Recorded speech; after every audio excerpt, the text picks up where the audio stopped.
Hello, everyone. My name is Peta-Gaye Deanna Walker, and I am the founder of PG Creative Design, a local interior design business for South Florida, the Caribbean, and the world.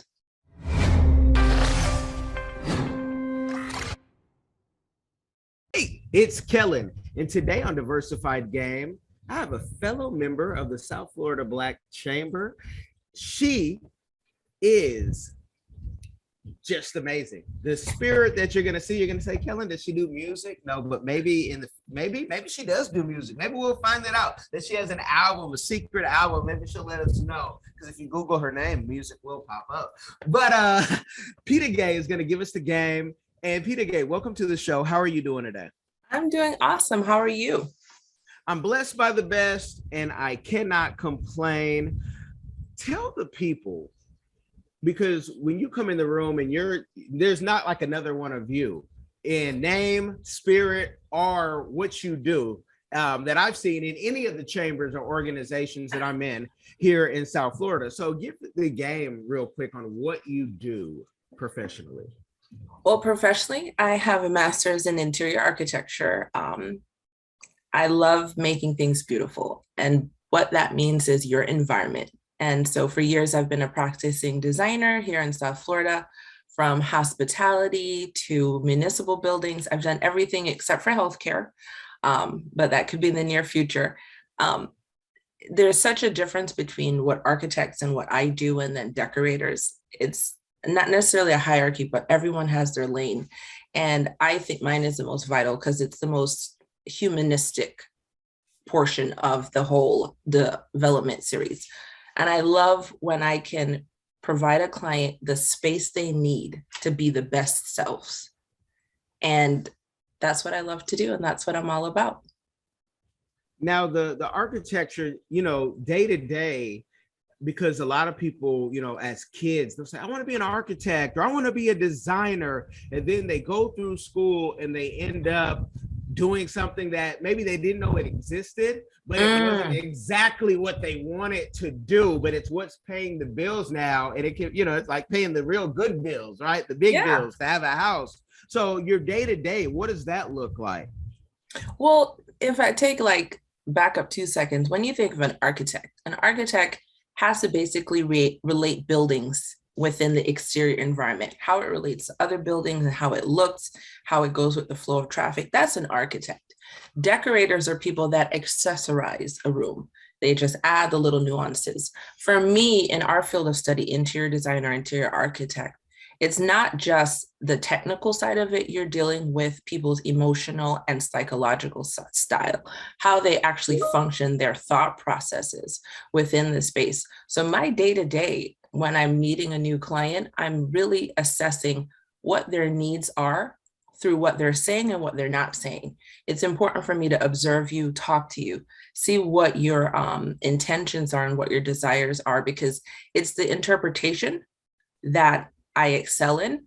People will say, oh, I want a quiet room that does X, Y, Z. But what they really need is a space that allows them to either have quiet moments, not necessarily like a padded room where they could go out all out and just not hear anything. There's so many interpretations of that, and it's up to me to help you clarify that within your brain, so that when I present you the ideas, I am seeing what you're asking for.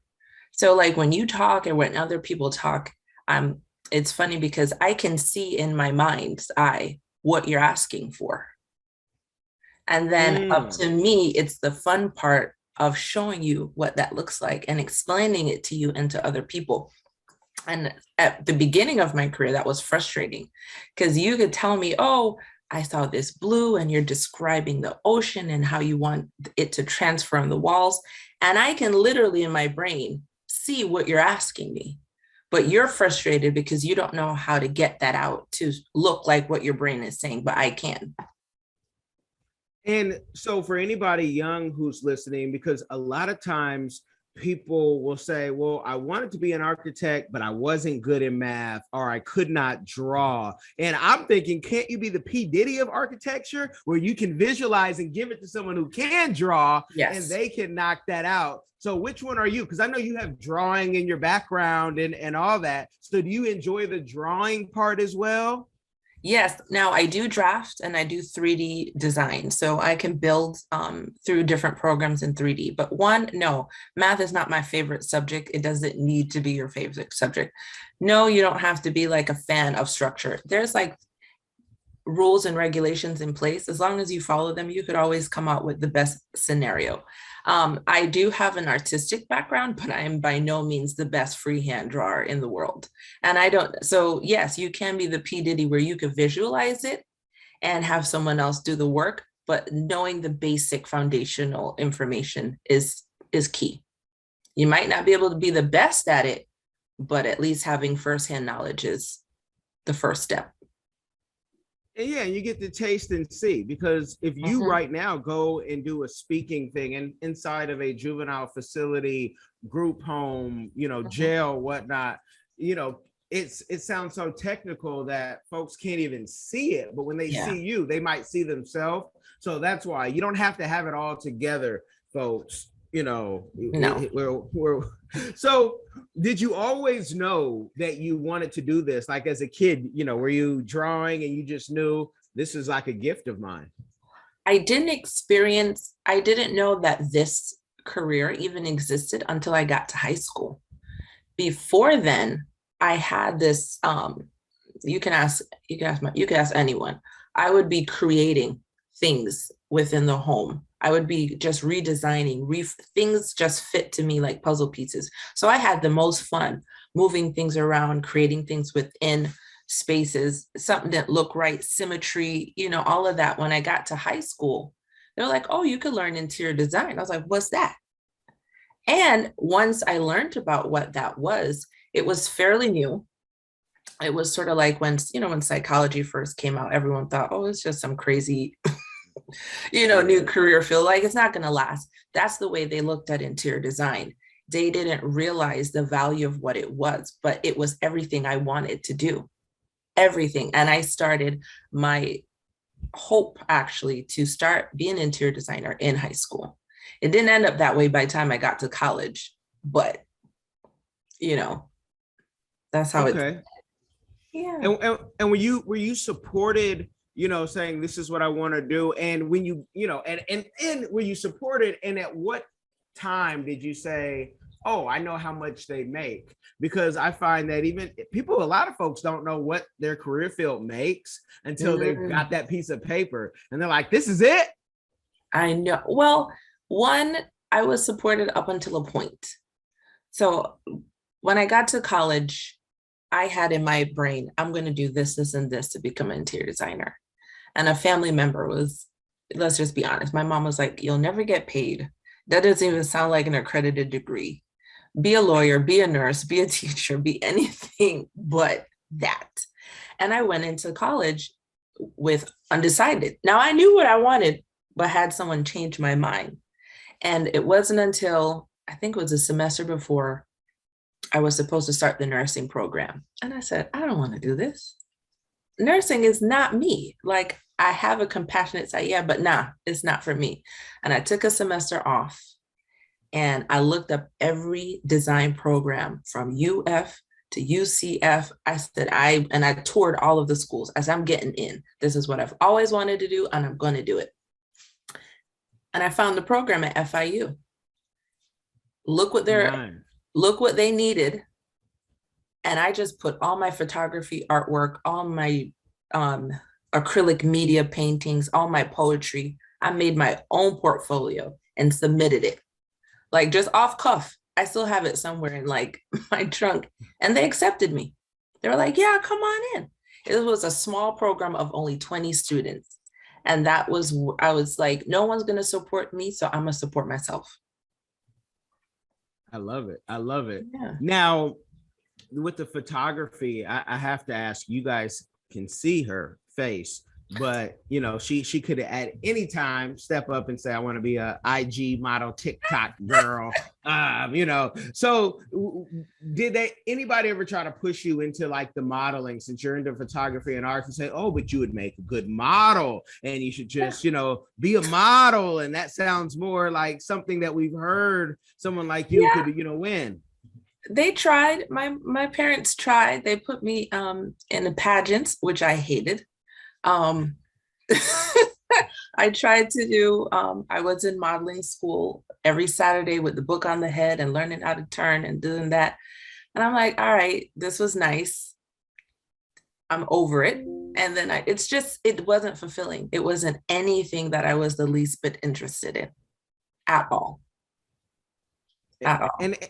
And why is that? Because they were probably thinking arts are arts and beauty is booty. What is it about you didn't want to do that that wasn't fulfilling? Was it you just didn't want to be stared at all day and told how to turn and keep moving? Yeah, a little bit of every one human, like vulnerable moment. I don't like the attention. It's uncomfortable. I don't get it. I don't like it. Then there's another part of me, the defiant side, the Jamaican side is like, me want do, me want do. So it's like, I don't like to be told what to do at that time. And then there was another part of me that said, but there's so much beauty around us. Why does it have to be so focused in one direction? I was like, look at the leaves, look at the pattern, look at the way this flower, like those are the things that I thought was beautiful. And I could find beauty everywhere. So for me, I was like, how can you be so single-minded and so focused on specific people for such a length of time when it's everywhere? I get it. I get it. Tell the people, what was the last book that you read? The last book I read, I'm going to open it up on my Audible because I have a few books.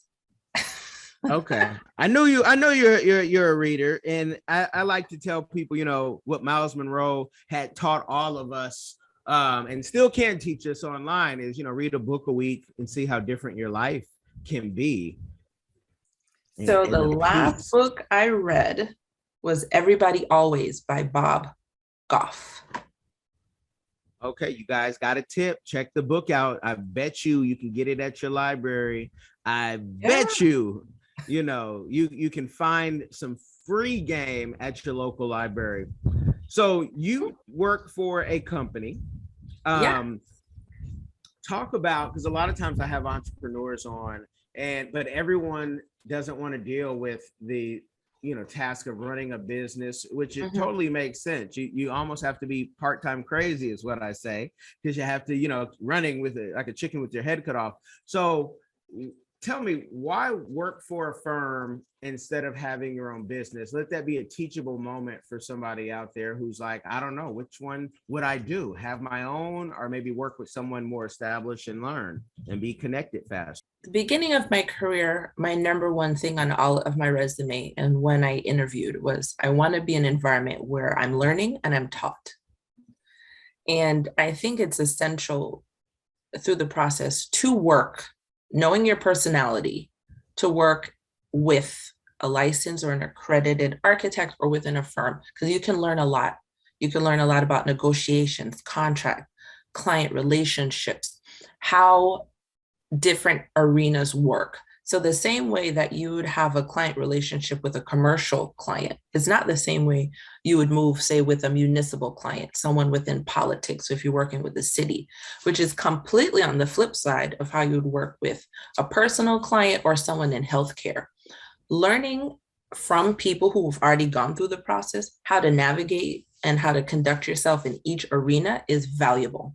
And learning it from several different people, different from races, different cultures, ethnicities, it will always put you a step ahead. Because let's be honest, in this field, when I started, the percentage of Black and brown people was like 5%.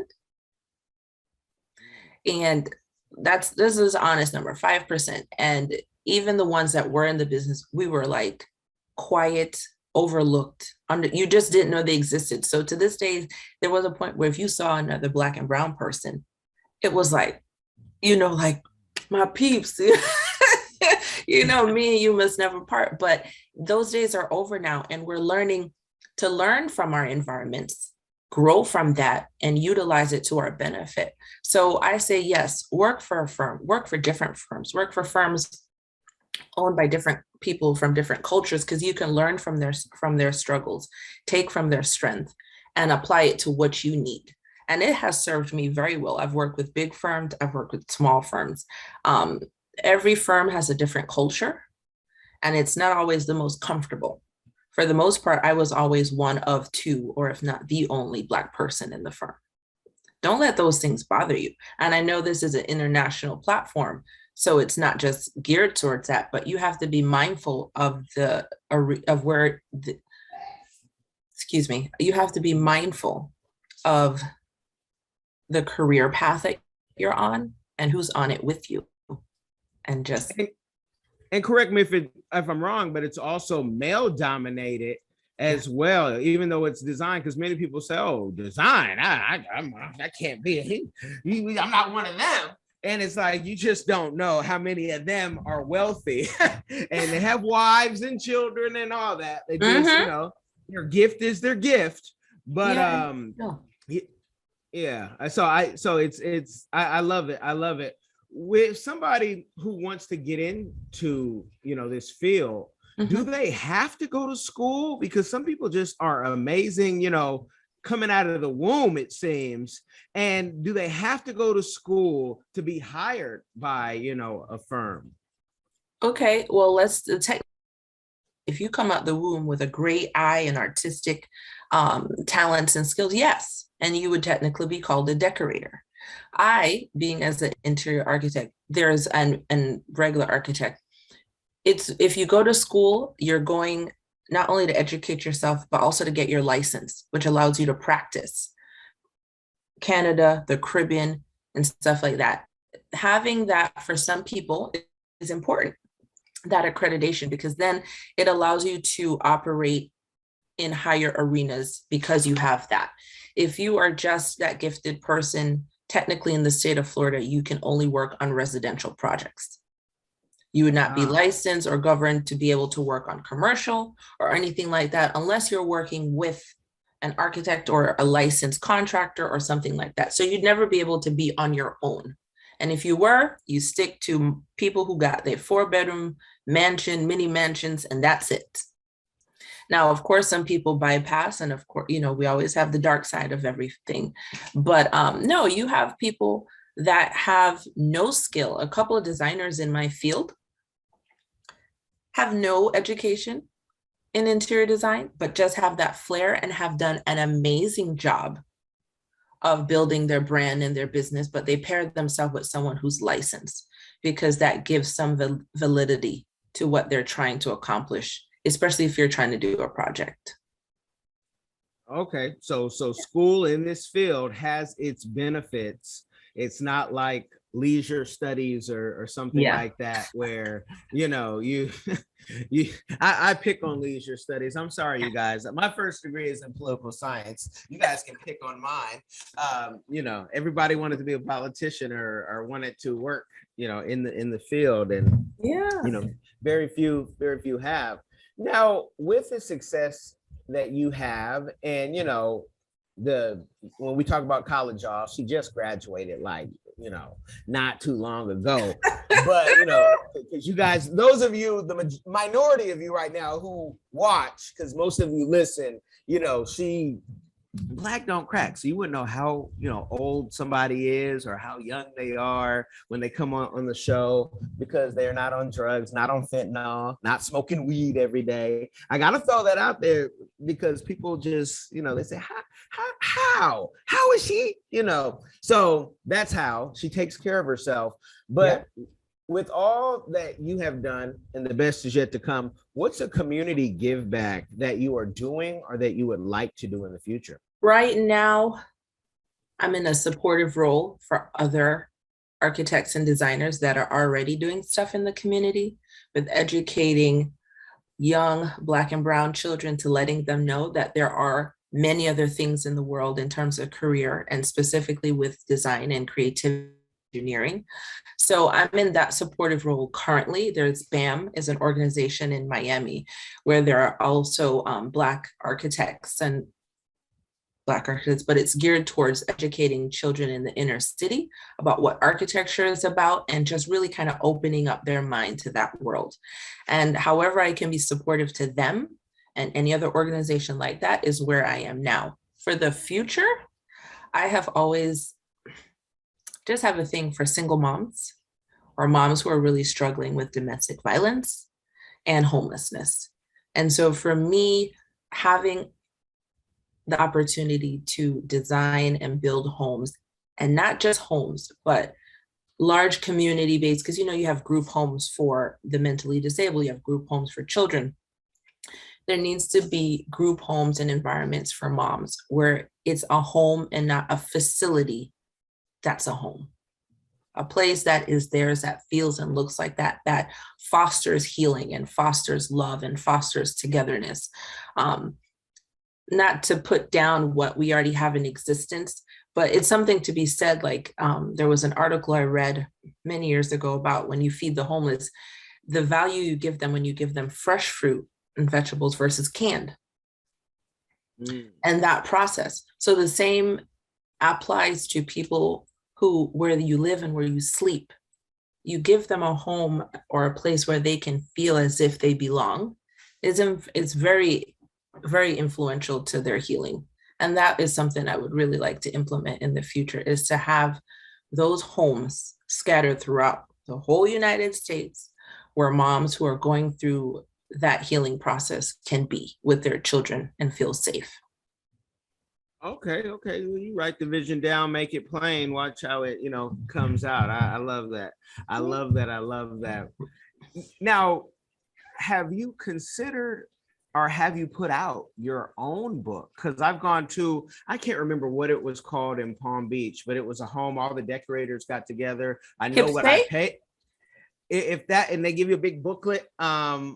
It's nice. It had a nice outside, nice inside. All the entertainers, my team, my entourage, my kids, they would know. But it was like we went and did a little group thing, called it a field trip.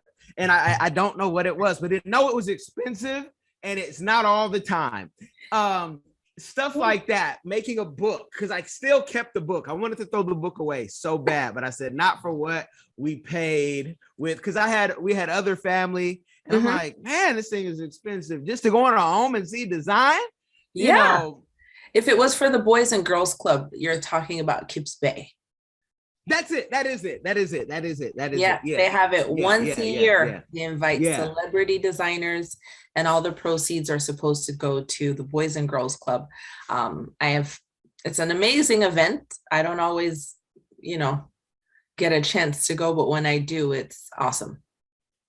Okay, putting a book together that we get, as a souvenir of your own work, is that something that is typical in this field, or something that even interests you at all?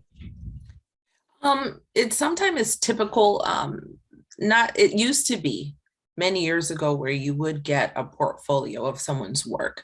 With the digital world and how, technology is, if it's not on Instagram, you could see it on on their website. For my clients, most of my clients are extremely private. So I don't have a big database of images. I have the projects, but most of my clients are older or international. So they're not interested in having their home, blasted all over. I mean, I've asked and some are okay with it, but for the most part, they're pretty private. For me, I'm looking to really expand upon. I'm like going maybe like round 3 begging them, can we just put like one picture? We don't even have to like we'll turn the location off and everything. Like we'll just say it's somewhere else, because you really want to share that. But it's okay if I don't. I get the clients either way. Okay. And I'm thinking, like, with the whole metaverse and all this coming about, which it's really already here, that you could take that, make it funky where it's not there, or they'll never find it because they won't, if they're older, they're not going to probably be in that. And you highlight your work, because your work is your work. I've heard that before, but you know, people who I can get it too, because you don't necessarily want people knowing all the layout of your house, Mm-hmm. but this ain't a Tom Cruise movie for most people where, you know, we're gonna rappel in and have the grappling hook. Mm-hmm. Um, but no, that's awesome. So if you don't write a book, how where do you see like leaving your legacy and saying, I want to be able to highlight my story? Will you just write a book maybe about your personal life then? Maybe. It's always, I've had an interesting life thus far.